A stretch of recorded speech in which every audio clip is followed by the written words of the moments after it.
This is Tom Milius. Tom is a farmer in Northeast Iowa, a dairy farmer. Hi, Tom. Hi there. Tell me how you decided to become a dairy farmer. I've been farming with my dad since I was like 8, 9 years old, going out to feed the calves. That's how Wow, I started. that's awesome. What other alternatives did you consider when you were in high school? Uh, Being a vet, Okay. going to Iowa State for vet school, but my parents were elderly and they were either going to get out of dairy or I was going to stay in it, so I chose to stay home. Okay. And would you change your decisions if you were making them today, or would you have stuck with that decision? I would have changed my decision to be a vet. Okay. You would Because have been a vet instead?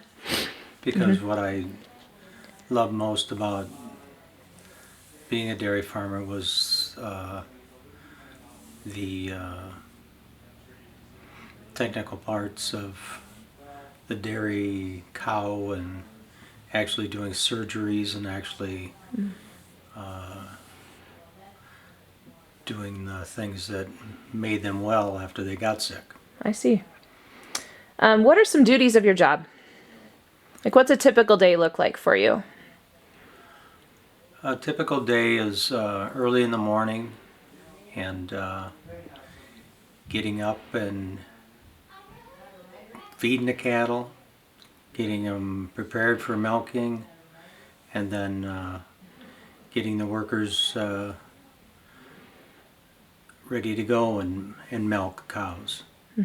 And it's a procedure that takes probably an hour to prepare, then another procedure of the entire milking that takes over 3 hours, and then back to feeding, and then the vet work that comes afterward, because there's certain animals that can be sick or need attention or just a number of things.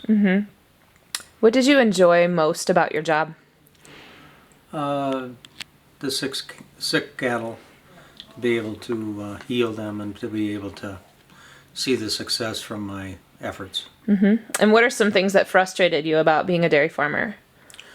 Was a disease that came by, such as Yonis, which is a disease that's similar to AIDS in humans, that there is no cure, and you just see an animal just deteriorate.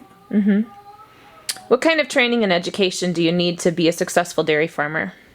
You need to actually have a hard work ethic, and you need to, in my case, I actually had a vet that actually worked with me, and so side by side, and he actually taught me surgeries that were simple, from just doing hoof work and doing abscesses that were in the cow's feet and wrapping them up and healing them, to actually twisted stomachs that entailed actually euthanizing, not euthanizing, it was actually numbing the area of the stomach and then cutting through the stomach wall and getting inside the animal and twist the stomach back and sew it back up, and it was a detailed operation that lasted well over an hour. Wow. How do you coordinate and manage a family and home life and being a farmer? It's a schedule that is very demanding, and it's something that, now that I'm no longer dairying, I look back and I see a lot of things that I had missed, because it's a 7-day a week.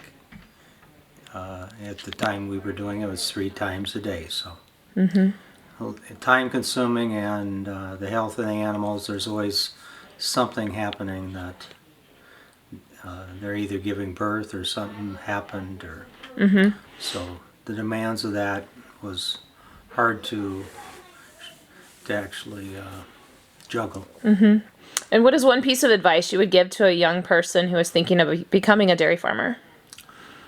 I would suggest that they get their education and actually put their family first and get a team of people to work with them, or at least one good person that can, if their operation is small, that they can actually be with their family. Very good. Thank you so much, Tom. You're welcome.